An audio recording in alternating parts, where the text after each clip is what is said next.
जब एक बच्चा अपनी मां की गोद में सोता है तो उसे लगता है कि वो दुनिया का सबसे सुरक्षित इंसान है। लेकिन क्या हो जब वही मां हमेशा के लिए उसकी जिंदगी से चली जाए।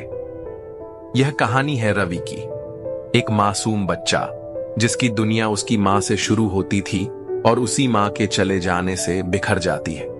तो वीडियो को अंत तक देखें, क्योंकि अंत में एक ऐसा मोड़ आता है जो आपको सोचने पर मजबूर कर देगा। और हां, अगर आपने कभी मां को खोया है या मां की ममता महसूस की है तो यह कहानी आपके दिल को जरूर छू जाएगी। गंगापुर गांव के छोटे से मिट्टी के घर में रवि का बचपन बीत रहा था। 8 साल का यह नन्हा बच्चा अपनी मां सुमित्रा की आंखों का तारा था। सुमित्रा सिर्फ 28 साल की थी, लेकिन उसके चेहरे पर मातृत्व की वह चमक थी जो हर देखने वाले को मोहित कर देती थी। रवि बेटा, आजा, तेरे लिए तेरी पसंदीदा खीर बनाई है। सुमित्रा की आवाज में वह मिठास थी जो शहद से भी मीठी लगती थी। रवि दौड़कर अपनी मां के पास आता और उसकी गोद में सिर रखकर लेट जाता। सुमित्रा उसके बालों में हाथ फेरती और प्यार से कहती, मेरा राजा बेटा, मां की जान। शाम को जब राजेश खेत से वापस आते तो पूरा घर हंसी खुशी से गूंज उठता। राजेश 35 साल के मेहनती किसान थे, लेकिन अपने परिवार के लिए उनका प्रेम अपार था। आज खेत में बहुत अच्छी फसल दिख रही है सुमित्रा, राजेश खुशी से कहते। हां जी, भगवान की कृपा है, रवि के भविष्य के लिए कुछ तो पैसे बचेंगे, सुमित्रा मुस्कुराकर जवाब देती। यह था रवि का स्वर्ग। गरीबी थी, लेकिन प्रेम की कोई कमी नहीं थी। रवि के 8वें जन्मदिन के कुछ महीने बाद कुछ अलग सा हुआ। सुमित्रा को लगातार थकान महसूस होने लगी। शुरू में सभी ने सोचा कि यह काम की वजह से है। सुमित्रा, तू आजकल बहुत कमजोर लग रही है, राजेश ने चिंता से कहा। कुछ नहीं जी, बस थोड़ी कमजोरी है, 2-4 दिन में ठीक हो जाऊंगी, सुमित्रा ने हल्के में लिया। लेकिन दिन बीतते गए और सुमित्रा की हालत बिगड़ती गई। खाना बनाते समय उसे चक्कर आने लगे, रात को बुखार रहने लगा। रवि को समझ नहीं आ रहा था कि उसकी मां को क्या हो गया है। वह रोज स्कूल से जल्दी घर आ जाता और मां के पास बैठा रहता। मां, आपको क्या हुआ है? आप रोज बीमार क्यों रहती हैं? रवि की मासूम आंखों में चिंता थी। सुमित्रा ने रवि को गले लगाया। कुछ नहीं बेटा, मां जल्दी ठीक हो जाएगी, तू बस अपनी पढ़ाई पर ध्यान दे। महीने भर बाद जब सुमित्रा की हालत और भी खराब हो गई तो राजेश उसे शहर के डॉक्टर के पास ले गए। रवि भी साथ गया था। डॉक्टर ने कई तरह के टेस्ट कराए। 3 दिन बाद जब रिपोर्ट आई तो डॉक्टर का चेहरा गंभीर हो गया। मुझे दुख से यह बात कहनी पड़ रही, लेकिन डॉक्टर ने रुककर कहा, आपकी पत्नी को कैंसर है और यह दूसरे स्टेज में पहुंच गया है। राजेश के होश उड़ गए। डॉक्टर साहब, इलाज हो सकता है ना? हां, लेकिन बहुत महंगा है, कम से कम 3 लाख रुपए लगेंगे। 3 लाख रुपए! राजेश के लिए यह राशि किसी पहाड़ के बराबर थी। उनके पास कुल मिलाकर 20,000 रुपए की बचत थी। रवि को तो समझ ही नहीं आया कि कैंसर क्या होता है, लेकिन पापा और मां के चेहरे देखकर उसे लगा कि कुछ बहुत बुरा हुआ है। घर वापस आने के बाद पूरे परिवार पर मातम छा गया। राजेश रात भर जागकर सोचते रहे कि पैसे कहां से लाएं। सुमित्रा, मैं जमीन बेच दूंगा, राजेश ने फैसला किया। नहीं जी, वह जमीन रवि के भविष्य के लिए है, सुमित्रा ने कमजोर आवाज में कहा। तेरे बिना रवि का कोई भविष्य नहीं है, राजेश की आंखों में आंसू थे। अगले दिन राजेश ने अपनी आधी जमीन बेच दी। 1.5 लाख रुपए मिले। फिर घर के गहने, बर्तन, यहां तक कि अपनी साइकिल भी बेच दी। कुछ रिश्तेदारों से उधार मांगा। महीने भर की दौड़ धूप के बाद किसी तरह से 2.5 लाख रुपए जुटाए। सुमित्रा का इलाज शुरू हुआ। अगले 6 महीने रवि के जीवन के सबसे कष्टकारी दिन थे। हर सप्ताह मां को शहर के अस्पताल ले जाना पड़ता था। कीमोथेरेपी के बाद सुमित्रा इतनी कमजोर हो जाती कि उठने की हिम्मत नहीं होती। रवि ने देखा कि उसकी सुंदर मां के बाल झड़ गए हैं, उसका चेहरा पीला पड़ गया है। वह दिन भर बिस्तर पर लेटी रहती है। मां, आपको क्या हो रहा है? रवि रोते हुए पूछता। सुमित्रा अपने कांपते हाथों से रवि के सिर पर हाथ रखती। बेटा, मां जल्दी ठीक हो जाएगी, तू बस भगवान से प्रार्थना करता रह। रवि रोज मंदिर जाकर भगवान से प्रार्थना करता, भगवान जी मेरी मां को ठीक कर दो, मैं आपको रोज प्रसाद चढ़ाऊंगा। 3 महीने के इलाज के बाद लगा कि सुमित्रा की हालत में सुधार हो रहा है। डॉक्टर ने भी कहा कि कैंसर कंट्रोल में आ रहा है। राजेश जी, अच्छी बात यह है कि आपकी पत्नी का इलाज सही समय पर शुरू हो गया। अभी भी उम्मीद है, डॉक्टर ने राहत की बात कही। उस दिन पूरे घर में खुशी का माहौल था। सुमित्रा ने महीनों बाद रवि के लिए खाना बनाया था। मां, आज आपने खुद खाना बनाया। रवि की खुशी देखने लायक थी। हाँ बेटा, मां अब ठीक हो रही है, अब रोज तेरे लिए अच्छा खाना बनाऊंगी। लेकिन यह खुशी केवल 2 महीने चली। 5वें महीने में अचानक सुमित्रा की तबीयत फिर से बिगड़ गई। इस बार पहले से भी बुरी हालत हो गई। तेज बुखार, उल्टी और असहनीय दर्द। डॉक्टर ने नई जांच कराई और बताया कि कैंसर फैल गया है। अब केवल एक ही उपाय है, बोन मैरो ट्रांसप्लांट, लेकिन इसकी कॉस्ट 5 लाख रुपए होगी, डॉक्टर ने बताया। राजेश के पास अब कुछ भी नहीं बचा था। जमीन, घर के सामान, गहने सब कुछ बेच चुके थे। डॉक्टर साहब, कुछ और तरीका नहीं है? राजेश की आवाज में विनती थी। डॉक्टर ने सिर हिलाया। मुझे अफसोस है, इसके बिना ज्यादा समय नहीं है। उस रात राजेश फूट फूट कर रोए। सुमित्रा ने उन्हें समझाया, जो होना है वो होगा, भगवान की मर्जी है। अगले 2 महीने में सुमित्रा की हालत लगातार बिगड़ती गई। वह दिन में केवल 2-3 घंटे होश में रहती थी। रवि स्कूल जाना भी छोड़ देता और मां के पास बैठा रहता। रवि बेटा, मेरे पास आ। एक दिन सुमित्रा ने बहुत कमजोर आवाज में कहा। रवि मां के बिस्तर के पास बैठ गया। सुमित्रा के चेहरे पर मौत की छाया दिखाई दे रही थी। बेटा, मां अब ज्यादा दिन तुम्हारे साथ नहीं रह सकती। सुमित्रा की आंखों से आंसू बह रहे थे। नहीं मां, आप ऐसा मत कहिए, आप ठीक हो जाएंगी। रवि रोने लगा। बेटा, मेरी बात ध्यान से सुन।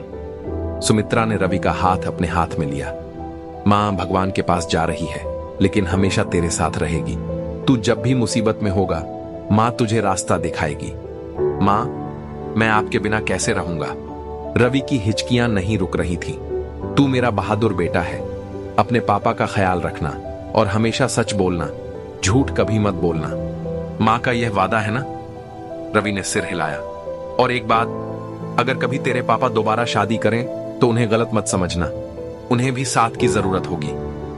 अगली सुबह जब रवि स्कूल जाने की तैयारी कर रहा था तो राजेश ने उसे आवाज लगाई, रवि, आ बेटा। राजेश का चेहरा देखकर रवि समझ गया कि कुछ गलत हुआ है। वह दौड़कर मां के कमरे में गया। सुमित्रा शांत पड़ी हुई थी। उसकी सांस रुक गई थी। मां उठिए, मैं स्कूल जा रहा हूं, रवि चिल्लाया। लेकिन सुमित्रा के होंठों पर हल्की सी मुस्कान थी, मानो वह कह रही हो, मेरा बेटा, मां हमेशा तेरे साथ है। रवि की दुनिया उस दिन उजड़ गई। उसे लगा जैसे उसकी सांस रुक गई हो। सुमित्रा के अंतिम संस्कार में पूरा गांव आया था। सभी उसकी तारीफ कर रहे थे। इतनी अच्छी औरत थी सुमित्रा, कभी किसी से बुरा नहीं बोली। रवि का क्या होगा बेचारे का? राजेश भी टूट गए हैं। रवि उस दिन से बिल्कुल चुप हो गया। वह न तो ठीक से खाता था, न ही किसी से बात करता था। रात को मां को याद करके रोता रहता था। राजेश भी पूरी तरह टूट गए थे। वे दिन भर खेत में काम करते रहते ताकि सुमित्रा की यादें न आएं। पूरे घर में सन्नाटा पसरा रहता था। वह खुशियों भरा घर अब एक कब्र की तरह लगता था। सुमित्रा के जाने के बाद के 3 महीने रवि और राजेश के जीवन के सबसे कठिन दिन थे। घर का खाना रवि को स्वादिष्ट नहीं लगता था, क्योंकि मां के हाथ का स्वाद गायब था। रवि स्कूल जाता था, लेकिन पढ़ाई में मन नहीं लगता था। टीचर भी उसकी हालत देखकर दुखी होती थी। रवि, तुम्हारी मां नहीं चाहती कि तुम इस तरह उदास रहो, उसकी क्लास टीचर प्रिया मैडम ने समझाया। मैडम, मां के बिना सब कुछ अधूरा लगता है, रवि ने आंसू पोंछते हुए कहा। घर में राजेश की हालत भी खराब थी। वे खाना बनाने में अनाड़ी थे। कभी नमक ज्यादा हो जाता, कभी कम, कभी खाना जल जाता, कभी कच्चा रह जाता। पापा, आज फिर दाल में नमक ज्यादा है, रवि कहता। बेटा, पापा को खाना बनाना नहीं आता। सुमित्रा सब कुछ संभालती थी। राजेश की आंखों में आंसू आ जाते। 4 महीने बाद गांव के बुजुर्गों ने राजेश से बात की। राजेश बेटा, अब तुझे दोबारा शादी कर लेनी चाहिए। पंचायत के मुखिया रामधन काका ने कहा। नहीं काका, मैं सुमित्रा को भूल नहीं सकता। राजेश ने इनकार किया। कोई तुझसे भूलने को नहीं कह रहा बेटा, लेकिन रवि को मां की जरूरत है और तुझे भी घर संभालने के लिए किसी की जरूरत है। देखो राजेश, गांव की एक बुजुर्ग महिला रामन देवी ने कहा, रवि अभी छोटा है, उसे मां का प्यार चाहिए। तुम अकेले उसकी परवरिश कैसे करोगे? और फिर रामधन काका ने जोड़ा, सुमित्रा भी यही चाहती होगी कि रवि को अच्छी देखभाल मिले। राजेश ने कोई जवाब नहीं दिया, लेकिन अंदर ही अंदर सोचने लगे। उस रात राजेश देर तक जागे रहे। वे सुमित्रा की तस्वीर देखते रहे और सोचते रहे, सुमित्रा, मैं क्या करूं? रवि को सच में मां की जरूरत है, मैं उसकी ठीक से देखभाल नहीं कर पा रहा हूं।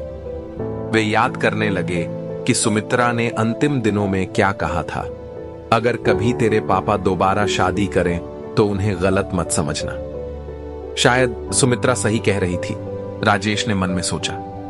अगले दिन उन्होंने रवि से बात की। रवि बेटा, पापा तुझसे कुछ पूछना चाहते हैं। हाँ पापा, कहिए। तुझे लगता है कि मैं दोबारा शादी कर लूं? तुझे एक नई मां मिल जाएगी। रवि चुप हो गया। उसे समझ नहीं आ रहा था कि क्या कहे। पापा, आप जो सही समझते हैं वो करें, लेकिन मेरी मां का जगह कोई नहीं ले सकता। राजेश को लगा कि रवि इस बात के लिए तैयार है। अगले महीने रामधन काका ने राजेश के लिए रिश्ते की तलाश शुरू कर दी। कई लड़कियों के घर से बात आई, लेकिन जब उन्हें पता चलता कि राजेश विधुर है और उसके पास एक बच्चा है, तो वे मना कर देते। आजकल की लड़कियां दूसरे के बच्चे को पालना नहीं चाहती, रामधन काका ने निराशा से कहा। 2 महीने बाद पास के गांव से एक रिश्ता आया। कमला नाम की 30 साल की विधवा औरत थी। उसके कोई संतान नहीं थी। राजेश, यह लड़की तुम्हारे लिए सही रहेगी। इसके पास कोई बच्चा नहीं है तो रवि को पूरा प्यार देगी, रामधन काका ने सलाह दी। कमला दिखने में सुंदर थी और बात करने में भी सभ्य लगती थी। जब राजेश से उसकी मुलाकात हुई तो उसने कहा, मैं रवि को अपना बेटा समझूंगी और उसका पूरा ख्याल रखूंगी। यह सुनकर राजेश को लगा कि यह रिश्ता सही है। राजेश ने कमला से शादी करने का फैसला किया, लेकिन पहले उन्होंने रवि से बात की। रवि, मैंने कमला से शादी करने का फैसला किया है, तुझे कोई ऐतराज तो नहीं? रवि ने कुछ देर सोचा और फिर कहा, पापा, अगर आपको लगता है कि यह सही है तो ठीक है, लेकिन एक बात का वादा करें। क्या वादा बेटा? आप मेरी असली मां को कभी भूल नहीं जाएंगे। राजेश की आंखों में आंसू आ गए। कभी नहीं बेटा, कभी नहीं। शादी की तैयारी शुरू हुई।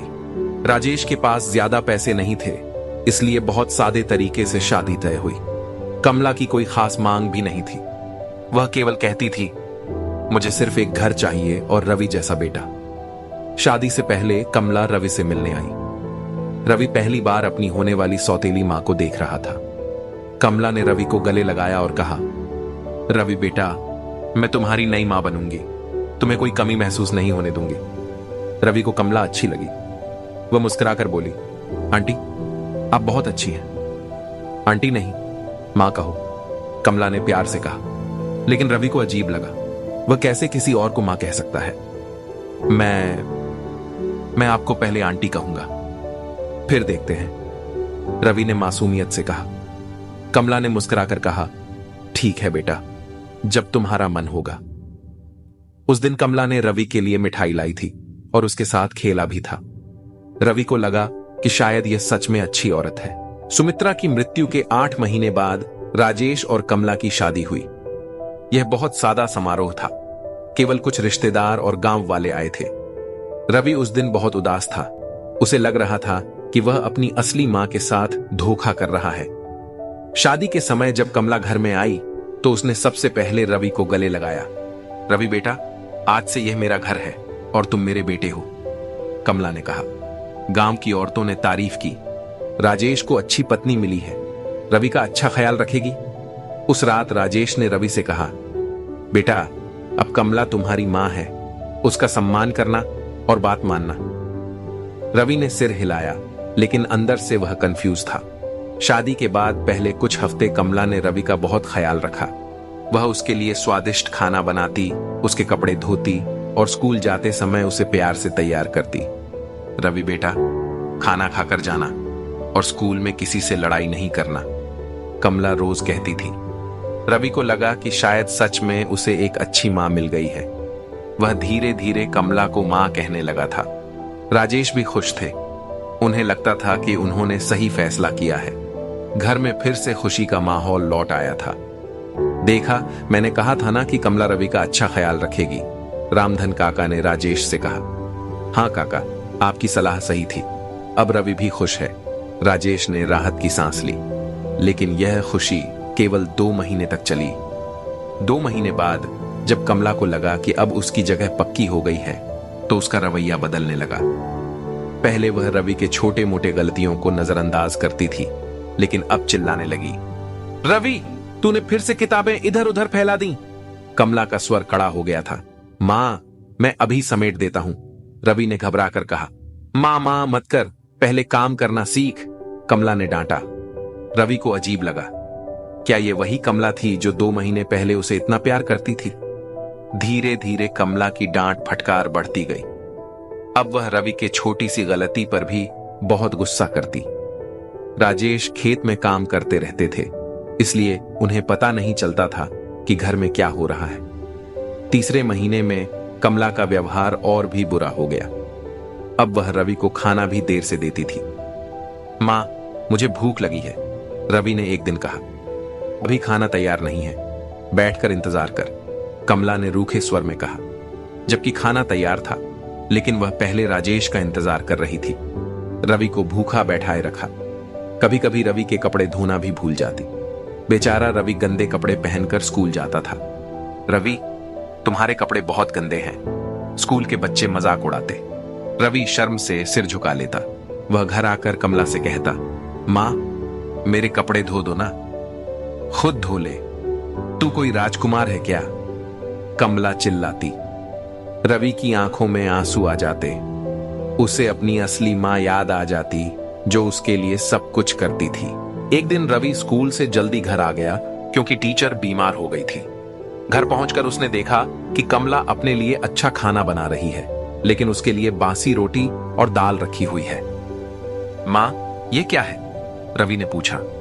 कमला घबरा गई। अरे, तू कब आया? ये तेरे पापा के लिए बना रही हूं। लेकिन मेरे लिए यह बासी रोटी क्यों रखी है? तेरे लिए यही काफी है, ज्यादा सवाल मत पूछ, कमला ने डांटा। उस दिन रवि को समझ आ गया कि कमला उसके साथ न्याय नहीं कर रही है, लेकिन वह इतना छोटा था कि किसी से कुछ कह नहीं सकता था। वह चुपचाप बासी खाना खाकर अपने कमरे में चला गया और रोने लगा। मां, आप कहां हैं? मुझे आपकी बहुत याद आती है, रवि ने सुमित्रा की तस्वीर से कहा। कमला बहुत चालाक थी। जब राजेश घर पर होते तो वह रवि के साथ बहुत अच्छा व्यवहार करती। राजेश के सामने वह रवि को प्यार करती, उसे अच्छा खाना देती। देखो राजेश जी, मैं रवि के लिए उसकी पसंदीदा सब्जी बनाई है, कमला राजेश के सामने कहती। राजेश खुश होते। कमला, तुम सच में रवि का बहुत ख्याल रखती हो। लेकिन जैसे ही राजेश खेत पर चले जाते, कमला का रूप बदल जाता। रवि, जल्दी जल्दी खाना खत्म कर और बर्तन धो दे, कमला आदेश देती। मां, लेकिन मैं अभी छोटा हूं, रवि कहता। छोटा बड़ा कुछ नहीं, काम करना सीख, तेरी असली मां ने तुझे बिगाड़ दिया था, कमला क्रूरता से कहती। यह सुनकर रवि का दिल टूट जाता। वह कैसे अपनी असली मां के बारे में बुरा सुन सकता था। चौथे महीने में कमला ने रवि को मारना शुरू कर दिया। पहले तो केवल 1-2 चांटे लगाती थी, फिर डंडे से मारने लगी। एक दिन रवि ने गलती से दूध का गिलास गिरा दिया। तू कितना लापरवाह है, पूरा दूध खराब कर दिया, कमला गुस्से से चिल्लाई और उसने रवि को इतना जोर से मारा कि उसकी कमर में निशान पड़ गया। मां, मुझे बहुत दर्द हो रहा है, रवि रो रहा था। दर्द हो रहा है? अभी और दर्द दूंगी अगर फिर से ऐसी गलती की, कमला ने धमकाया। और हां, यह बात तेरे पापा से कहना मत, वरना और मार पड़ेगी। रवि डर गया। वह राजेश से कुछ नहीं कह सका। उस रात जब राजेश घर आए तो उन्होंने रवि से पूछा, बेटा, आज कैसा दिन रहा? रवि ने कमला की तरफ देखा। कमला उसे आंखों से धमका रही थी। अच्छा रहा पापा, रवि ने झूठ बोला। रवि अब बिल्कुल अकेला महसूस करता था। घर में न तो कोई उसकी बात सुनता था, न ही कोई उसका साथ देता था। स्कूल में भी वह चुप रहने लगा था। रवि, आजकल तुम बहुत चुप रहते हो, कोई बात है? उसकी टीचर प्रिया मैडम ने पूछा। रवि चाहता था कि वह सब कुछ बता दे, लेकिन कमला का डर था। कुछ नहीं मैडम, बस तबीयत खराब है, रवि ने बहाना बनाया। प्रिया मैडम को लगा कि कुछ गड़बड़ है, लेकिन रवि कुछ कहने को तैयार नहीं था। घर आकर रवि अपने कमरे में बैठकर सुमित्रा की तस्वीर से बातें करता। मां, मुझे बहुत तकलीफ हो रही है। कमला मां मुझे बहुत मारती है। आप क्यों चले गए? मैं आपके बिना कैसे रहूं? वह रोज रात को रोता था, लेकिन आवाज नहीं निकालता था कि कहीं कमला सुन न ले। लगातार तनाव और मारपीट की वजह से रवि का स्वास्थ्य बिगड़ने लगा। वह कमजोर हो गया था और अक्सर बीमार रहने लगा। पापा, मुझे बुखार है, एक दिन रवि ने राजेश से कहा। राजेश ने उसके माथे पर हाथ रखा। सच में तेज बुखार था। कमला, रवि को बुखार है, डॉक्टर के पास ले चलो, राजेश ने कहा। अरे बस हल्का सा बुखार है, दवा दे देती हूं, कमला ने टाला। लेकिन रवि का बुखार 3 दिन तक नहीं उतरा। तब जाकर कमला उसे डॉक्टर के पास ले गई। यह बच्चा बहुत कमजोर हो गया है, इसे पौष्टिक खाना दो और तनाव से दूर रखो, डॉक्टर ने सलाह दी। कमला ने सिर हिलाया, लेकिन घर आकर वही व्यवहार किया। धीरे धीरे गांव के लोगों को भी लगने लगा कि रवि की हालत ठीक नहीं है। वह पहले से कम बात करता था और हमेशा उदास रहता था। राजेश के बेटे रवि को क्या हो गया है? बहुत कमजोर हो गया है, एक गांव वाले ने कहा। हां, और हमेशा डरा डरा सा रहता है, दूसरे ने जोड़ा। रामधन काका को भी चिंता हुई। उन्होंने एक दिन राजेश से बात की। राजेश बेटा, रवि कुछ अजीब लग रहा है। कमला उसका सही ख्याल तो रख रही है ना? हां काका, कमला बहुत अच्छा ख्याल रखती है। हो सकता है स्कूल का प्रेशर हो, राजेश ने कहा। लेकिन रामधन काका को संतुष्टि नहीं मिली। एक दिन की बात है, राजेश को अचानक खेत से वापस आना पड़ा, क्योंकि उन्हें कुछ जरूरी काम था। जब वे घर पहुंचे तो उन्होंने देखा कि कमला रवि को बेरहमी से मार रही है। तूने मेरी चूड़ियां तोड़ी है ना? कमला चिल्ला रही थी और डंडे से रवि को मार रही थी। नहीं मां, मैंने नहीं तोड़ी, मैंने छुआ भी नहीं, रवि रो रहा था। राजेश को देखकर कमला हक्का बक्का रह गई। ये क्या हो रहा है? राजेश गुस्से से बोले। जी, इसने मेरी चूड़ियां तोड़ दी, मैं बस समझा रही थी, कमला ने बहाना बनाया। समझाना और मारना दो अलग बातें हैं, राजेश ने आवाज उठाई। यह पहली बार था जब राजेश ने कमला को रवि के साथ बुरा व्यवहार करते देखा था। उस रात राजेश ने रवि से अकेले में बात की। रवि बेटा, सच सच बताना, कमला तुम्हारे साथ कैसा व्यवहार करती है? रवि डर गया। उसे लगा कि अगर उसने सच बताया तो कमला उसे और मारेगी। कुछ नहीं पापा, वो अच्छा व्यवहार करती है, रवि ने झूठ बोला। लेकिन राजेश को लगा कि रवि कुछ छुपा रहा है। उन्होंने रवि के कपड़े उतार कर देखे तो उसकी पीठ पर कई निशान थे। यह निशान कैसे आए? राजेश का गुस्सा बढ़ गया। रवि की आंखों में आंसू आ गए। अब वह और छुपा नहीं सकता था। पापा, मां मुझे रोज मारती है, कहती है कि आपसे कहने की जरूरत नहीं है। रवि फूट फूट कर रोने लगा। राजेश का सिर चकरा गया। उन्हें अपनी आंखों पर विश्वास नहीं हो रहा था। राजेश तुरंत कमला के पास गए। कमला, यह क्या हो रहा है? तुमने मुझसे कहा था कि तुम रवि को अपना बेटा समझोगी। कमला पहले तो इनकार करने लगी। मैं तो उसका बहुत ख्याल रखती हूं, हो सकता है वो झूठ बोल रहा हो। झूठ? उसकी पीठ पर निशान झूठ हैं। राजेश का गुस्सा 7वें आसमान पर था। अब कमला का असली चेहरा सामने आया। हां, मारा है और मारूंगी भी। तुम्हारा ये बेटा बहुत शैतान है, मैं इसकी नौकरानी नहीं हूं, कमला चिल्लाई। तुमने मुझे धोखा दिया। तुमने कहा था कि तुम रवि का ख्याल रखोगी। मैंने कहा था, मैं सिर्फ तुमसे शादी करने के लिए कहा था। इस बच्चे की वजह से मुझे यहां रहना पड़ता है। राजेश को लगा जैसे किसी ने उनके सीने में छुरा भोंक दिया हो। उस रात राजेश को नींद नहीं आई। वे बार बार सुमित्रा को याद कर रहे थे। सुमित्रा, मैंने कितनी बड़ी गलती की है। तेरे बेटे के साथ कैसा अन्याय हुआ है। अगली सुबह राजेश ने कमला से साफ साफ कह दिया, कमला, अब यह रिश्ता नहीं चल सकता। तुम यहां से चली जाओ। क्या कह रहे हो? मैं तुम्हारी पत्नी हूं, कमला ने कहा। पत्नी वो होती है जो पति के बच्चों को भी अपना समझे।